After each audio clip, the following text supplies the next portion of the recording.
Hi there, Homespun friends. It is Sherry. I cannot believe that I'm sitting now in front of a camera again after all this time without filming any YouTube videos. And over on Facebook, so many of my YouTube followers have been asking, when are you going to do another video? I hope that you'll come back soon.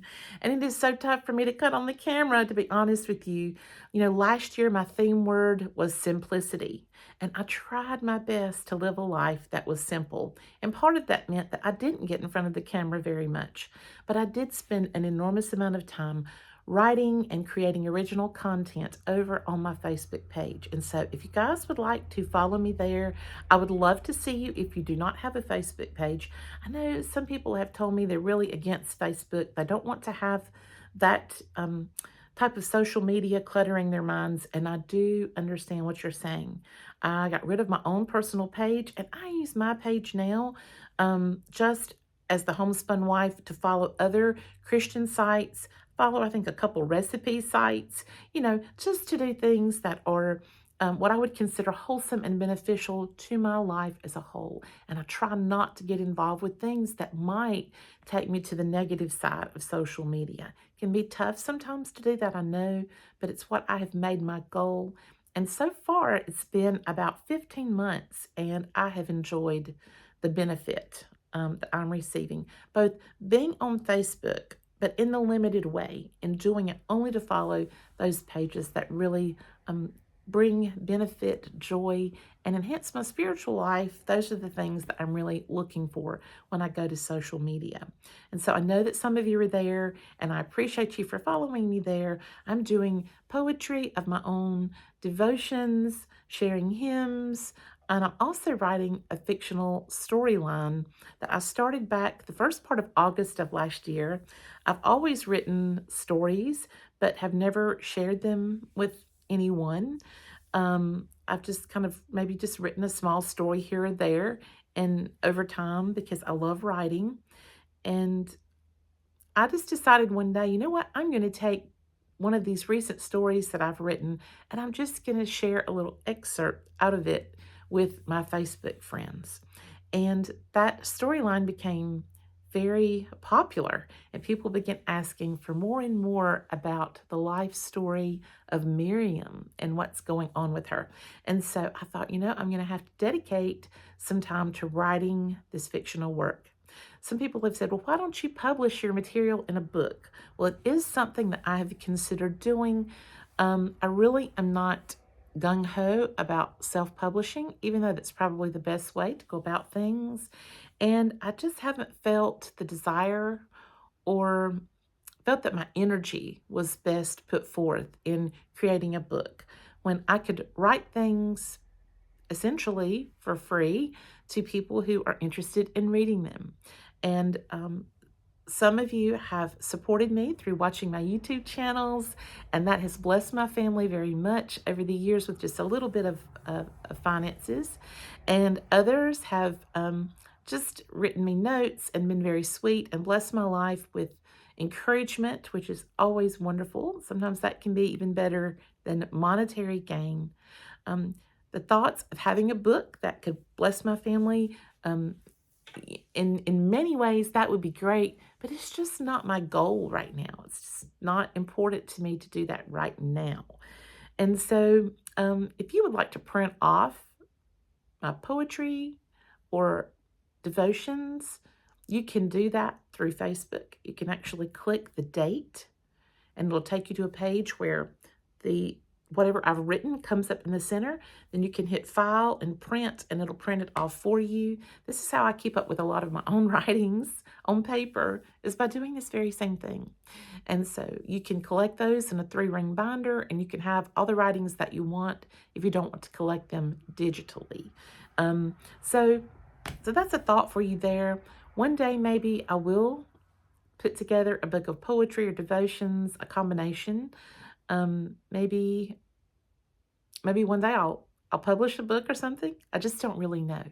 But for now, my goal is to keep doing what I'm doing because I've enjoyed it very much. And it's been great to connect with so many people from all around the world. So my theme word for this year is, you know, I pick one every year. My theme word for this year is peace. And the Lord has just led me to the word peace, and I've been seeing it everywhere. Matter of fact, it was in the sermon at church yesterday, where the scripture told us how to have peace. It says to rejoice in the Lord always, to be sure to pray and thank God for what He's done, and then let Him know what you need. And I think that is a wonderful combo. As I've always said, gratitude and contentment, they go hand in hand. And to live a life of peace, we need to fill our heart with the grace of Christ. And so that is my goal for this year. And that has been my focus. And I've seen the word peace so many places already, even though it's just January right now. So one thing that I thought I would like to do coming forth on YouTube now is to read aloud a couple of chapters from my story. Those of you who've not seen it, I'll tell you a little more about this. You can find these stories released about once a week over on the Homespun Wife original primary page that I have. And I don't have any particular day that I put them out, but it's been since August about once a week, except until we got to Christmas. And at Christmas, I released 3 chapters almost back to back, like every other day. It was like a 3-parter, but it was 3 separate chapters that all kind of linked together for Christmas. And then that was my last writing. I've had people saying, where are the other chapters? Is there going to be more? Well, there is more. 3 of those chapters are already written. I just finished that, that 3rd one yesterday, and it's done, and it's sitting there waiting in the queue. Like, why haven't you released them? Well, one of the reasons is because we are coming to the end of this storyline, which is entitled, We Have This Hope. And so We Have This Hope is coming to an end. I have 22 installments altogether now. I have 3 more waiting in the queue, and I have 2 more that are ready to be written, and that will be the end of this book, as we might call it. And I already have plans for a sequel. And when you know that in your mind you would like to continue the story going, but you would like to shift a little bit, it's good at the end of that previous book if you've thought things through clearly, because once you've established something, you have to follow through with it. So if I want the story to continue in a certain way, I have to create just the right amount of content at the end. It has to be seamless in its merging. And so I don't want to mess that up. I have to know what the sequel is going to be about. I have to know the following storyline and how it's going to go. And I do. But I'm having to think out some details now that I haven't really had to think out before. And so that's why the stories are coming more slowly. As I write these last 5 chapters, I'm wanting to make sure that they are cohesive and that they are setting the stage for what will happen in subsequent sequel. So I thought today I would take some time and read to you the first installment for those of you who might like to read it. I'll show you the picture here that I had. This was the picture that was there on Facebook. Now, after I released the story on my Homespun Wife page, I take it right before the next installment is getting ready to release, and I put it over, I make a copy of it, and I put it over on a page called the Homespun Wife Writing Series.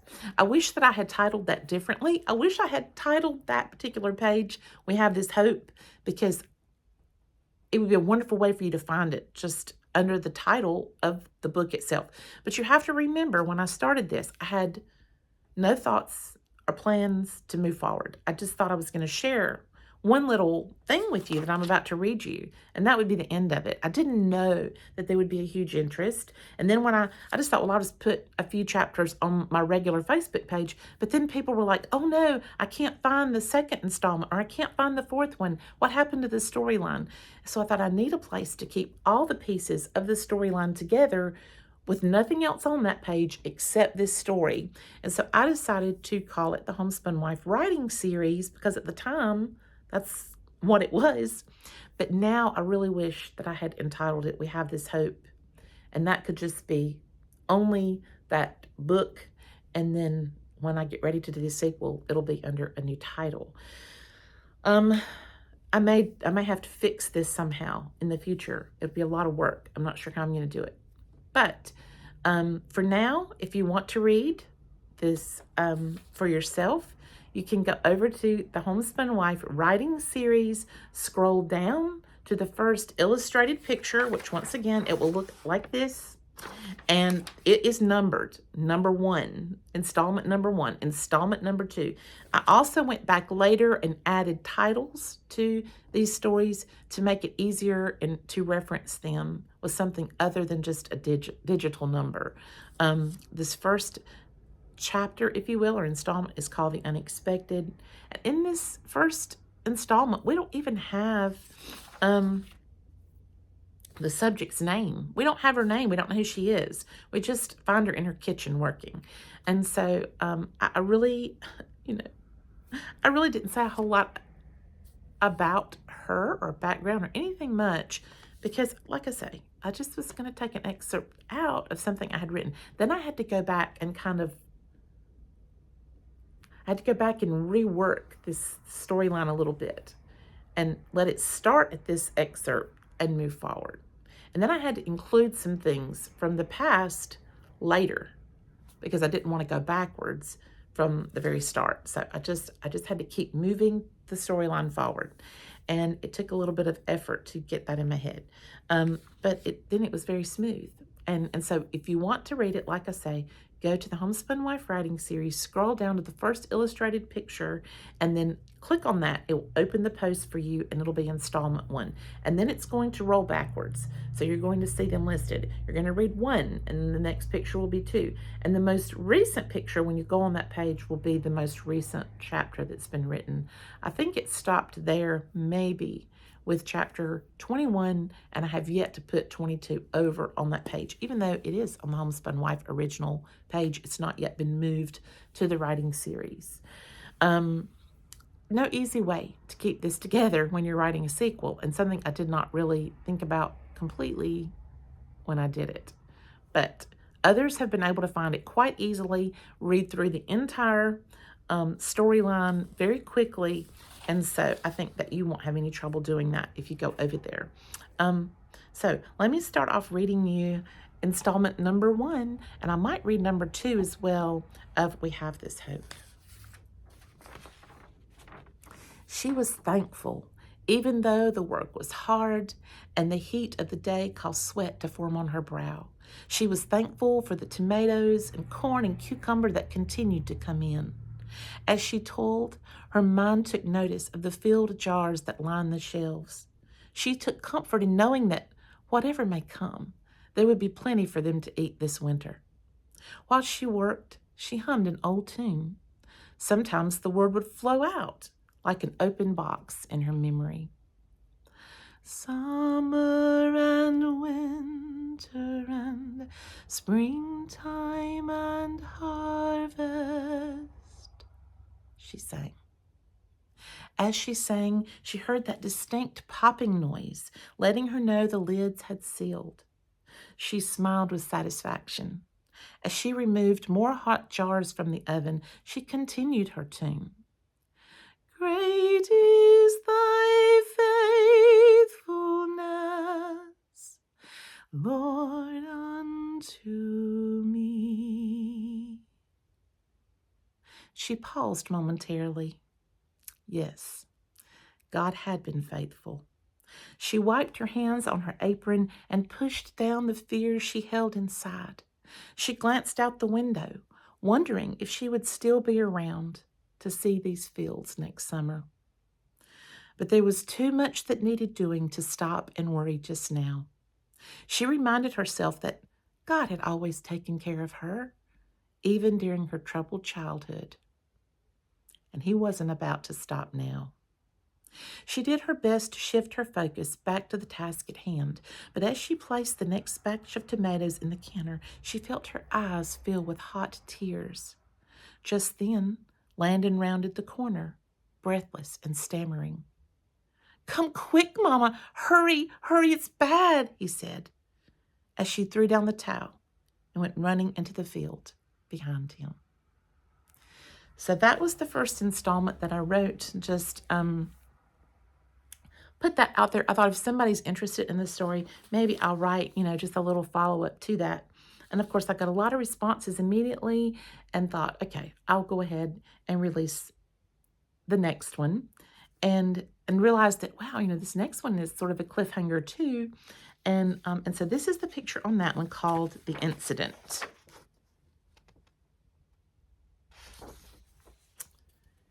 Miriam ran with all her might, and as she cleared the ridge, she saw the blue workhorse tractor as it sat near the apple orchard. Her heart was pounding so fast, not only from the run, but from the anxiety and fear of the unexpected. Soon she spotted Samuel, laid out under the tree. He made no movement, and even as she approached and called out his name, he made no sound. His leg was twisted back at an awful angle, and she knew without a doubt it was broken. His head was bleeding too, and she was scared to move him. Turning to Landon, she said, "Go at once. Get on your bicycle and ride over to Miss Martha's. Tell her your daddy has fallen from the ladder, and we need help quick." Landon was gone before the last of her sentence was completed, and the gravity of the moment came crashing in. She untied her apron and placed it under Samuel's head very gently as she began to pray. "God, please help us. Please help us," she cried out. It seemed like hours, but it was only minutes before John came in a rush, driving his old truck over the fields in a fury. In the front with John was one of his workmen, Philip, and before Miriam knew it, they had gathered Samuel up on a makeshift pallet in the bed of the truck. As they moved him, Samuel came to and started mumbling and groaning in pain. "I'm here, Sam. I'm here," Miriam said. "Everything will be all right." But even as she said the words, she wasn't sure of them.